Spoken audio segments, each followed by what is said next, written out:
जब हम पितरों से संबंधित ब्राह्मण भोजन कराते हैं तो वो पितरों तक कैसे पहुंचता है, और पहुंचता है अथवा नहीं भी पहुंचता है। ये प्रश्न किया है कि जब हम पितरों संबंधित कोई कार्य करते हैं तो ब्राह्मण भोजन कराते हैं, तो जो ब्राह्मण भोजन है वो ब्राह्मणों से किया हुआ जो भोजन है वो पितरों तक कैसे पहुंचता है, पहुंचता अथवा नहीं पहुंचता, इसमें कोई शास्त्रीय प्रमाण है, कोई पौराणिक तथ्य है, ये इसका प्रश्न है। ठीक है नहीं, तो ध्यान देने की बात है। एक बार भीष्म पितामह अपना श्राद्ध कर रहे थे, हैं? जो भीष्म पितामह हैं वो अपना श्राद्ध कर रहे थे, तो श्राद्ध करते समय भूमि फटती है और जो उन्होंने जो पिंड जहाँ रखना चाह रहे थे वो हाथ आगे होकर पिंड मांगने लगते हैं। तो भीष्म पितामह का जो है पिता कौन थे? शांतनु थे। तो शांतनु जो है पृथ्वी फाड़ करके हाथ ऊपर कर देते हैं और ये संकेत करते हैं जो पिंड जो है कुशाओं पर ना रखा गया, मेरे हाथ में रख दो। आप देखिए, एक पुत्र जो है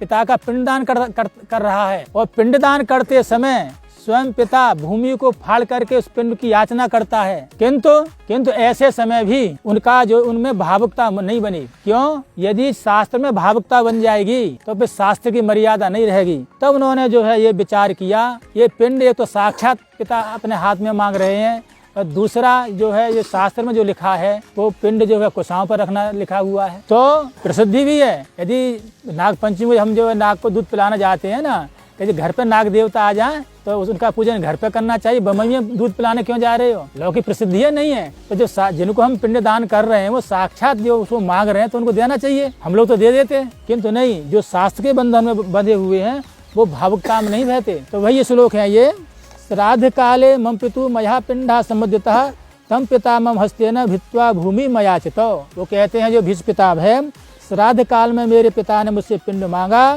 क्या भूमि को फाड़ करके पिंड की याचना करी। नैष्कल्पे विधि दृष्टा इति संचिंत चापि हम। अरे मैंने विचार किया विधि क्या है, तो कल्प सूत्र है, उसमें कल्प सूत्र में विधि लिखी है। उस कल्प सूत्र में ये कहीं नहीं लिखा कि जो है पिंड जो है हाथ में देने चाहिए, नहीं लिखा। तो उसमें क्या लिखा? कुशेषु तथा पिंडम दत्तवान इति विचारयन् तथा पिता में सुपितो वाचा मधुरया गिरः वाच भरत श्रेष्ठ प्रियमाणो मयानुभो। तो उन्होंने फिर जो है कल्प सूत्र में जो विधि थी उसके अनुसार उन्होंने कुशां के ऊपर पिंड रखा, हाथ में नहीं दिया। इसको देखने के बाद में भीष्म पितामह अत्यंत प्रसन्न हुए, बोले तेने तस्मात् शास्त्रं प्रमाणम ते कार्य व्यवस्थितौ। शास्त्र प्रमाण के आधार पर तो उसने श्राद्ध किया और मेरा स्वयं में पिंड को मांगने पर भी तेने मुझे न दे करके कुशां के ऊपर पिंड रखा। इस शास्त्र निष्ठा जो है बहुत गहरी है।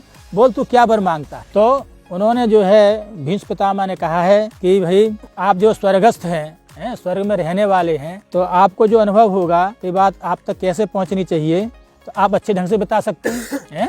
तो उन्होंने 3 प्रश्न जो है किए हैं, तीनों के उन्होंने जो है उत्तर दिए हैं। तो ये आपका समय हो गया है ना, तो विषय बढ़ जाएगा, इसको बाद में बताएंगे। वाकई इतना बता देते हैं कि ये जो आपने जो प्रश्न किया है कि ब्राह्मण लोग जब भोजन करते हैं तो वो भोजन पितरों तक कैसे पहुंचता है। तो भगवान श्री राम जब वन में अपने पिता का पिंडदान कर रहे थे उस समय वहाँ पर कोई व्यवस्था नहीं थी। श्राद्ध में ये देखना है कि जितनी हमारी सामर्थ्य उसके अनुसार हमें जो है जो श्राद्ध करना है। यदि हमारे घर में केवल जो है साग पात है तो साग पात से श्राद्ध करना है। यदि कुछ भी नहीं है तो दीपावली वाले दिन हाथ खड़े करके कह दीजिए कि मेरी सामर्थ्य नहीं, आपका श्राद्ध नहीं कर पाया, तो आपको श्राद्ध का फल मिलेगा। आपने परंपरा देखिए, कंडील लगता था ना पहले गांवों में, वो उसको देख करके पितर लोग विदा होते हैं। आश्विन जब पितृपक्ष चलता है वो पितृपक्ष हमारा जो है आपकी दीपावली तक चलता है और दीपावली तक प्रतीक्षा करते हैं। कोई श्राद्ध करवाया नहीं करवाया, हमारे निमित्त कुछ देगा नहीं देगा, वो दीपावली तक प्रतीक्षा करते हैं और दीपावली तक उन्हें कुछ नहीं मिला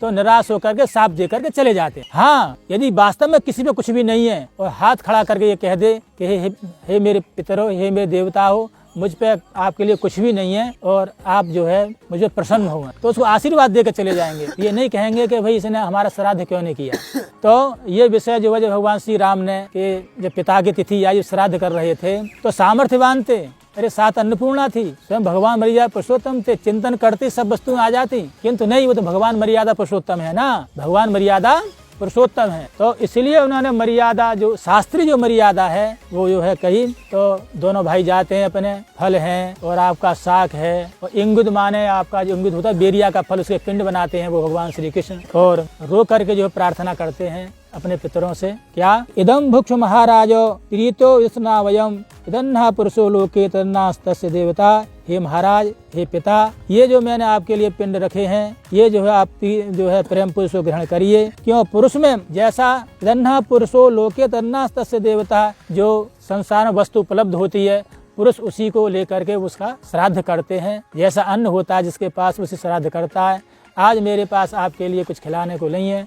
ये पिंड भी मैंने एंगुद माने बेर के बनाए हुए हैं, जैसे भी हैं जिस प्रकार के भी हैं आप इनको ग्रहण होकर के प्रसन्न होइए। इदम भुंक्ष महाराज प्रीतो स्नावयम, इनको खाने प्रीति पूर्व इनका आप जो है भक्षण करिए। ये महाराज जो है उन्हें भगवान श्री राम ने प्रार्थना की है जब दशरथ जी का श्राद्ध किया है। और ये जो सब सामग्री है ना, सामग्री है तो क्या हुआ है, भगवान किसने, सीता जी ने बनाई। जो परिवेशन सामग्री किसने बनाई? सीता जी ने। जो भी था, किंतु होता क्या है, जब उन्हें पिंडदान करने के बाद में जब ब्राह्मण आते हैं, ब्राह्मण प्रवेश होते हैं, तो वहाँ तो ऋषि सब थे। भगवान के यहाँ श्राद्ध हो रहा है तो एक से एक जो है दिव्य विभूतियाँ थी श्राद्ध में निमंत्रित। किंतु सीता जी जब हैं वो वहाँ से जो है अंतर्ध्यान हो जाती, सीता जी अंतर्ध्यान हो जाती हैं। नैवेद्य क्रिया कस्य न श्राद्ध वासो यातु भक्त सूर्यतया स्वर्गम जयत्युत। श्राद्ध काल में ऐसा होता है कि श्राद्धि जो भोजन होता है ना, उसको बना भी सकती है, परिवेशन भी हो सकता है। तो उन्होंने बनाया, किंतु परिवेशन करते समय अन्य क्रिया में नहीं है। तर्पण करेंगे, श्राद्ध करेंगे, पिंडदान करेंगे, उसमें जो है स्त्रियों का सहयोग की आवश्यकता नहीं है। नैव यज्ञ क्रिया कस्य न श्राद्धम नोपवासकम, यज्ञ क्रिया करने में, श्राद्ध में, उपवास में उनका जो है सहयोग की आवश्यकता नहीं है। किंतु वो जो भोजन जो बनाना है अथवा जो सामग्री इकट्ठी करनी है उसमें जो सहयोग करना है, उनके बिना सहयोग को संभव नहीं है, तो उनका सहयोग उसमें अपेक्षित है। किंतु भोजन बनाने के बाद में सीता जी वहाँ से अंतर्ध्यान हो जाती। अब जब भोजन राम लक्ष्मण श्राद्ध करते हैं, जैसा अन्न होता है जिसके पास उसे श्राद्ध करता है। आज मेरे पास आपके लिए कुछ खिलाने को नहीं है। ये पिंड भी मैंने एंगुद माने बेर के बनाए हुए हैं, जैसे भी हैं जिस प्रकार के भी हैं आप इनको ग्रहण होकर के प्रसन्न होइए। इदम भुंक्ष महाराज प्रीतो स्नावयम, इनको खाने प्रीति पूर्व इनका आप जो है भक्षण करिए। ये महाराज जो है उन्हें भगवान श्री राम ने प्रार्थना की है जब दशरथ जी का श्राद्ध किया है। और ये जो सब सामग्री है ना, सामग्री है तो क्या हुआ है, भगवान किसने, सीता जी ने बनाई। जो परिवेशन सामग्री किसने बनाई? सीता जी ने। जो भी था, किंतु होता क्या है, जब उन्हें पिंडदान करने के बाद में जब ब्राह्मण आते हैं, ब्राह्मण प्रवेश होते हैं, तो वहाँ तो ऋषि सब थे। भगवान के यहाँ श्राद्ध हो रहा है तो एक से एक जो है दिव्य विभूतियाँ थी श्राद्ध में निमंत्रित। किंतु सीता जी जब हैं वो वहाँ से जो है अंतर्ध्यान हो जाती, सीता जी अंतर्ध्यान हो जाती हैं। नैवेद्य क्रिया कस्य न श्राद्ध वासो यातु भक्त सूर्यतया स्वर्गम जयत्युत। श्राद्ध काल में ऐसा होता है कि श्राद्धि जो भोजन होता है ना, उसको बना भी सकती है, परिवेशन भी हो सकता है। तो उन्होंने बनाया, किंतु परिवेशन करते समय अन्य क्रिया में नहीं है। तर्पण करेंगे, श्राद्ध करेंगे, पिंडदान करेंगे, उसमें जो है स्त्रियों का सहयोग की आवश्यकता नहीं है। नैव यज्ञ क्रिया कस्य न श्राद्धम नोपवासकम, यज्ञ क्रिया करने में, श्राद्ध में, उपवास में उनका जो है सहयोग की आवश्यकता नहीं है। किंतु वो जो भोजन जो बनाना है अथवा जो सामग्री इकट्ठी करनी है उसमें जो सहयोग करना है, उनके बिना सहयोग को संभव नहीं है, तो उनका सहयोग उसमें अपेक्षित है। किंतु भोजन बनाने के बाद में सीता जी वहाँ से अंतर्ध्यान हो जाती। अब जब भोजन राम लक्ष्मण थे, भोजन कराया, सब बात हो गई। अब इसके बाद सीता जी प्रकट हो गई तो इस बात को थोड़ा मर्यादा पुरुषोत्तम भगवान श्री राम को थोड़ा अंदर से खेद हुआ कि सुबह से मेहनत कर रही हैं, जब ब्राह्मण आए हैं तो दोनों सपत्नी को उनका सत्कार करना चाहिए। ऐसा उनके आए तो उन्होंने कहा सीता जी कि आपने सुबह से इतनी मेहनत की है, जब ब्राह्मण को भोजन करने का समय आया तो आप यहाँ से अंतर्ध्यान हो गई। ये बात सुन रही हो? नहीं सुनने आए ना सुन सके हैं। अच्छा, तब सीता जी ने कहा मया तब मया दृष्टो, मया पिता तब मया दृष्टो ब्राह्मण अंगेशु राघव, पिता तब मया दृष्टा ब्राह्मण अंगेशु राघव। हे राघव, एक भगवान मर्यादा पुरुषोत्तम जी, क्योंकि तो राघव ही कहेंगे ना वो, कि जब ब्राह्मण प्रवेश कर रहे थे, पिता तब मया दृष्टो ब्राह्मण अंगेशु राघव। हे राघव, जब ब्राह्मण लोग जब भोजन करने के लिए इसमें पाकशाला में प्रविष्ट हो रहे थे तो मैंने अपने आंखों से देखा उन ब्राह्मणों के अंगों में हमारे पिता प्रविष्ट हो रहे थे। पिता तब मया दृष्टा, मैंने स्वयं देखा ब्राह्मण अंगेशु राघव, ब्राह्मणों के अंगों में प्रविष्ट हो रहे थे। आप ये बताइए, जब मेरे ससुर मेरे ब्राह्मण अंग में प्रविष्ट हो रहे हैं तो उनके सामने में आ सकती हूँ? स्वभावता है तो ससुर के सामने बहू नहीं पड़ती थी पहले, तो इस कारण में अंतर्ध्यान हो गई। और दूसरा उन्होंने कहा दासी नाम दासा कदाचिन नहीं भुज्यते, और जब मैं अयोध्या में थी, जो मैंने भोजन बनाया था उस भोजन को अयोध्या में दासों के जो दास हैं वो भी नहीं कर सकते। ये भोजन जो है तो दासों के दास हैं वो नहीं कर सकते थे। दासों के जो दास वो भोजन नहीं कर सकते थे।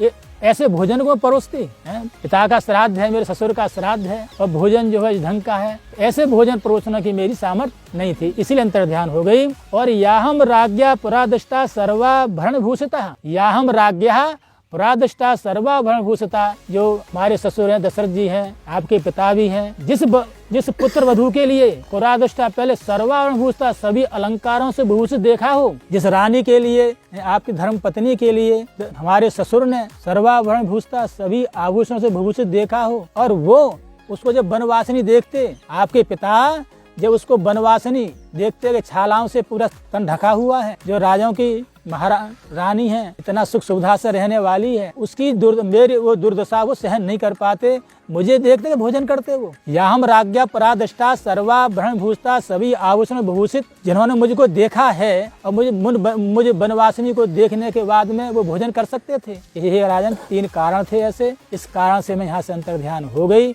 ये बात स्पष्ट हो गई नहीं हो गई? जब आप श्राद्ध में ब्राह्मण को निमंत्रण दोगे, उस जो निमंत्रित जो ब्राह्मण हैं, जो आपके पूर्वज होंगे जिनके उद्देश्य श्राद्ध कर रहे हैं, उनके शरीर प्रविष्ट होकर के ब्राह्मण भोजन करते हैं। भोजन का मतलब ये सुगंधि से तृप्त होते, सुगंधि से तृप्त। ये बात पहले वीडियो में आ गई है, दृष्टांत समाधि है।